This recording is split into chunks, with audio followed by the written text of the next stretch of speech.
Hello, and welcome to another edition of History in Your Own Backyard.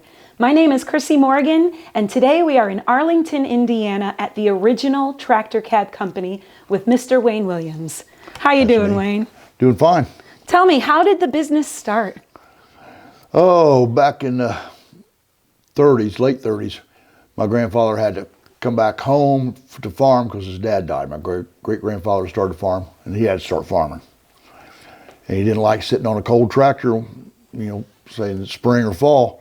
So he came up with a cab, and everybody told him what a good idea that was because nobody had cabs on their tractors. Said start making them, sell them, and that's why the company started in 1939. Been here since. And he was the first, and that's what makes it the original Tractor Cab Company, because he was the first cab. Yep. Wow, that's incredible. And who knows how many he sold. This place burnt down in 1952, and all our records were gone. Okay. But I do know we made a lot of things during World War II for the Army. And I have a few examples of that, which I didn't even know about. My grandfather never told me about it. So the Tractor Cab, the original Tractor Cab Company, was involved with the war. With the war. Yep. Interesting, because they were. I have some examples of it over here in the chair. They were needing protection as well, and. No, they needed backpacks. Oh. Tent rolls, axe covers, things like that. But that was before I was born. So Wayne, how has the business, the original Tractor Cab Company, evolved throughout the years? Very strange. My grandfather made farm cabs, sold them, and then along came mowing cabs, mowing tractors. And that was a new thing in the 40s and 50s, making lawnmowers. Okay. And then riding lawnmowers, so my grandfather started making cabs for them. And that changed your business because we started making more little cabs.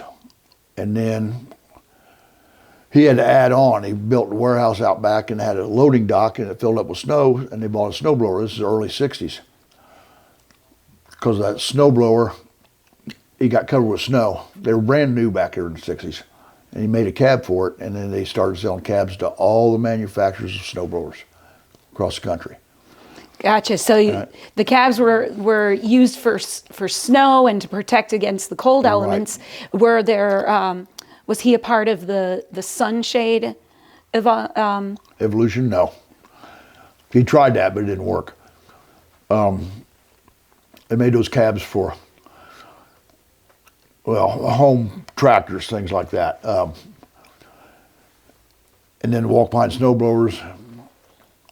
And it evolved where almost all of our business was walk-behind snowblower cabs.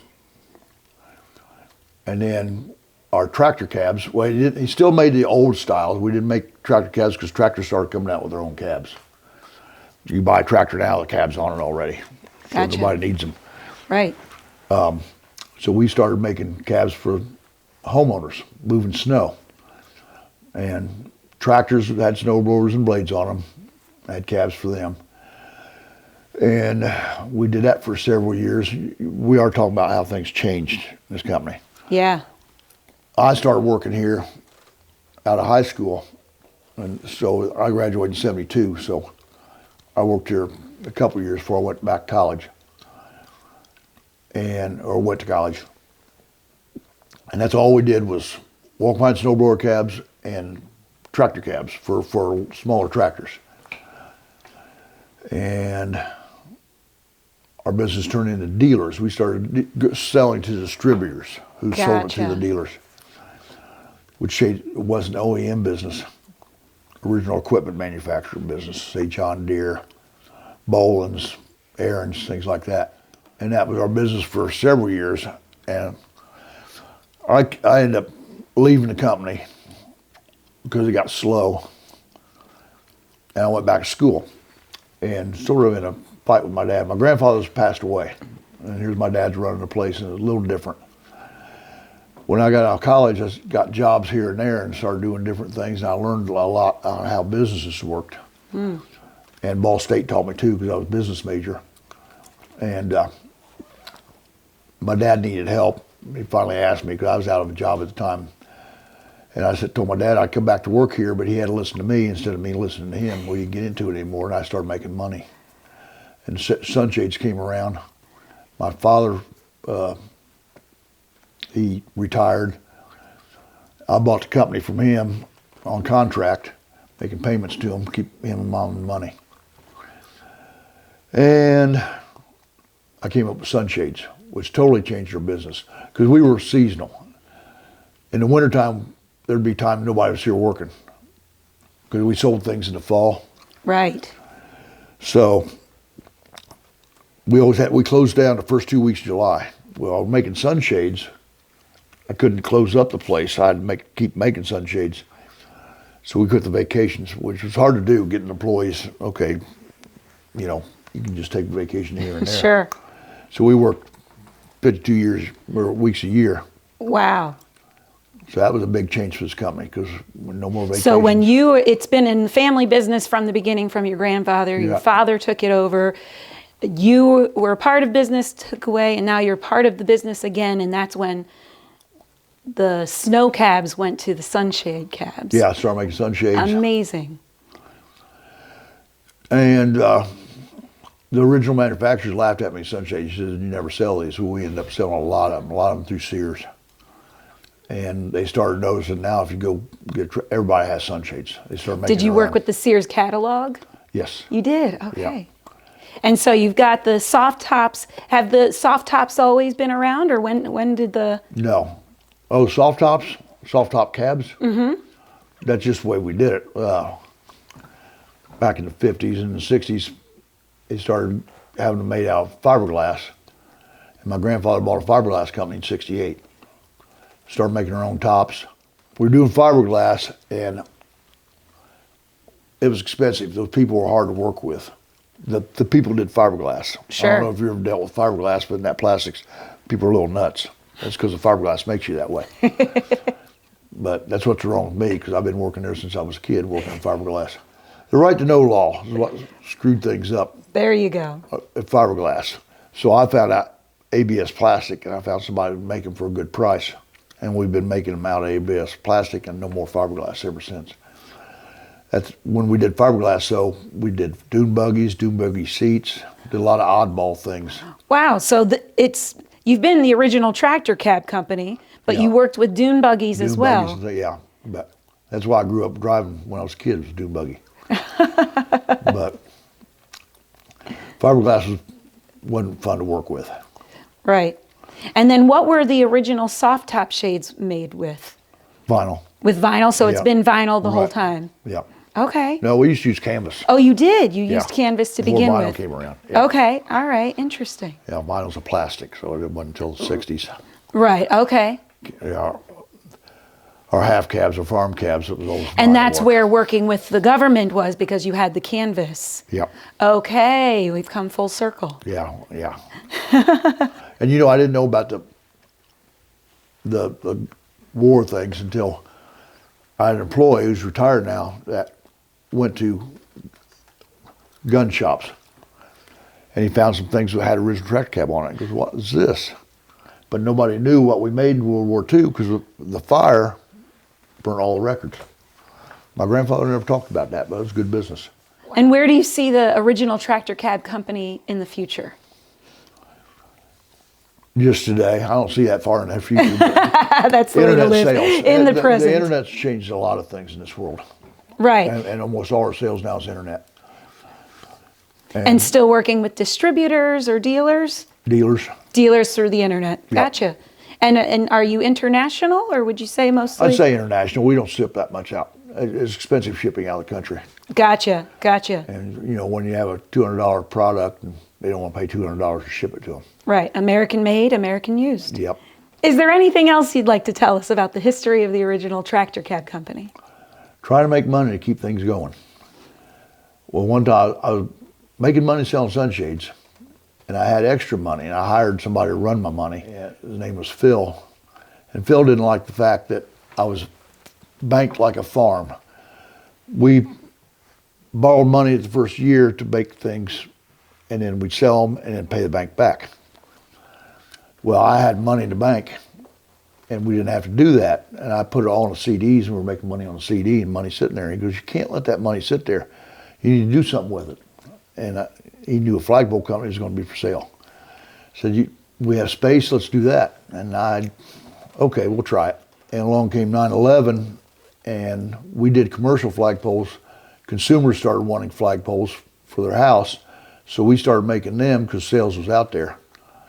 And all that did was double our inventory. I started building a building for flagpoles, and then it died down, and I got tired of flagpoles because I was losing money on them. We're getting by, we're growing. We have been growing. Been doing okay without borrowing money. So obviously tractor cabs do better than flagpoles. Oh, yes. And I knew what I was doing with flagpoles. Yeah. I knew I was doing with the cabs, not the flagpoles. Right. Started losing money on flagpoles, made money at the start, and then I started losing it. And I ended up selling all for just inventory, get rid of flagpoles, and been making cabs. That's all we do now.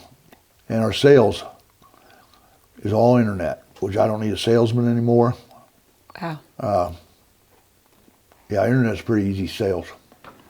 So you've really been following the times, whatever the changes are, whatever the needs have been. You have to, yes. Yeah. Yeah, just to keep in business and to provide a service that's helpful. It's amazing what the internet's done for a lot of businesses. A lot of things you can't buy anything. I mean, you can't buy it unless you go to the internet. Yeah. We even have products going through Amazon. Wow. Which surprises me because they jack it up so high. We don't sell cabs in, say, Denver or Colorado because it snows, but it melts. It's gone as soon as it snows. Gotcha. Our products are sold in snow belts, which is up north. Minnesota, Wisconsin, Michigan, New York, Pennsylvania, where the snow is from lake effect snows. Gotcha. Okay. Most of our stuff. And has it always been that way, or has... Oh yeah, snow. Yeah. Snow. That was my sales. My dad never figured out. I make friends with all the buyers or the head of engineering for all these companies. And they do anything for me. I had an engineer who worked for Simplicity, who became a buddy. He ended up going to Briggs and Stratton, bought Simplicity. Briggs and Stratton bought a lot of companies. But anyway, they got that engineer that was the head of design at Simplicity. There is for Briggs and Stratton. And they decided to quit selling their cabs. Well, he quit them because he said, we need their cabs. He quit them. 2 years later, they started buying our cabs again, and he came back to work for them, which is sort of neat, having somebody do that. But for you, how do we get on that subject? Well, tell me, I know we're going to be taking a peek at the nut house. Tell me what this nut house is. This is... Oh, it's a wheel with all our parts are kits. So you have a bag of bolts and nuts and everything else to put it together. So we have to make those bags of parts or bolts and nuts bags and put them with the kit. If you have the wrong bolts and nuts when you buy something, then you can't put it together properly because you don't have the right bolts or nuts. We decided we have to do it ourselves. And this wheel, you have to look at the video, see how it works. I don't know what else to explain on that thing. But the wheel is made specifically for you're making the kits. Yeah. And is there another machine or contraption like that exists anywhere else? Not that I know of. And what are the cans made out of? They're beer cans. There's 50 beer cans on that equipment. That's amazing.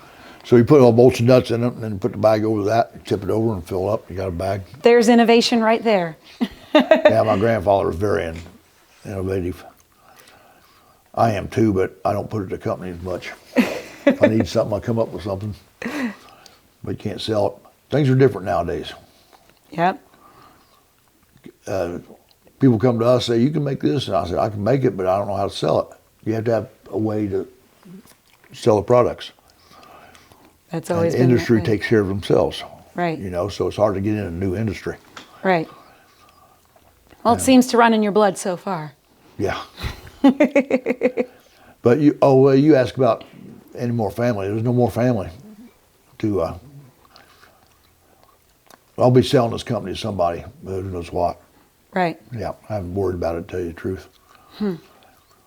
Well, it's still a need for those with tractors and those in the snow bells. Definitely. Yeah. So during the pandemic, did your business have to close down? Yes, the government made you shut down, but I wanted to keep the office open. To keep the office open, we had to have some employees making something, so we started making face masks. Oh. And I put down, we'll make $10,000 worth and use that for charity. And so you made all of these face masks for the community, and you gave them away? Gave them away, gave them nursing homes, and some hospitals got them because they weren't actual good face masks. Right, they worked. People had, they worked. So we gave them all to whoever wanted them. We gave them sunshades. That's amazing. Face masks. And those things. Tell me this: did you put a label on that said "Original Tractor Company"? No. I was wondering if one day someone's going to course. look in a resale shop and see a mask and see where that came from. There's so many masks out there. No. Right.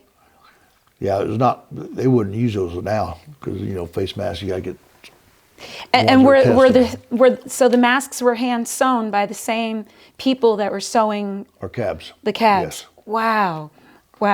So they already had the experience. They already had the place, the facilities to do everything. That gave me an excuse to keep the office open for regular business. Right. Which stopped everywhere because nobody's working. Absolutely. Yeah. Which is what screwed up the world today. Yeah. Because everybody's out of everything and just makes. But again, found a way to keep the place open, keep the place business, do something good while you're at it for the community. And hospitals were wanting these, and the government pretty much paid you to keep employed. Yeah. We had a reason to, so it was good money from the government. Absolutely. Surprising. I'm not good on handicap stuff, but they gave it to us. Yeah, so your grandfather worked with the canvas to help make supplies. And here we are, 100 years later, so keeping the place open. Yep. Using material to make face masks. And all along, you're the original Tractor Cab Company. Which is hard to believe. 1939 to present. 1939. That's incredible. It is. That's incredible. Yep, coming up. The place didn't really grow with my father. But this is the only place my father worked. He was in the Army, went to Korean War, then worked here. And learned from my grandfather business-wise. Right. And he just kept things going. And it got slow. He just kept things going. He had a busy year and then a slow year. And I don't like that. I like to keep things going. Sure. So what did your grandfather make the original tractor cab with? Angle iron and canvas. That was it? Yeah, bolted up angle iron. Yes. In fact, right there is the original cab. Okay. That's it. That's my dad. Okay. As a kid. Yeah, that's the original cab. It was just angle iron, flat rod, and he made it himself, just in. Yep, made it in the barn. In the barn, and then how did it become a company? That I wish I knew. I don't. People just thought it was a good idea. Yeah. But it was a good enough idea that people started wanting. Started selling quite a few of them. He ended up having a salesman work for him for years and years. Okay. That was selling to dealers, farm dealers. Right. And they're not the same anymore either. Nope, times are changing. Well, we're really glad to have you here to help us share the history. I'm glad you're recording this. Make me learn something. Thanks for watching another edition of History in Your Own Backyard.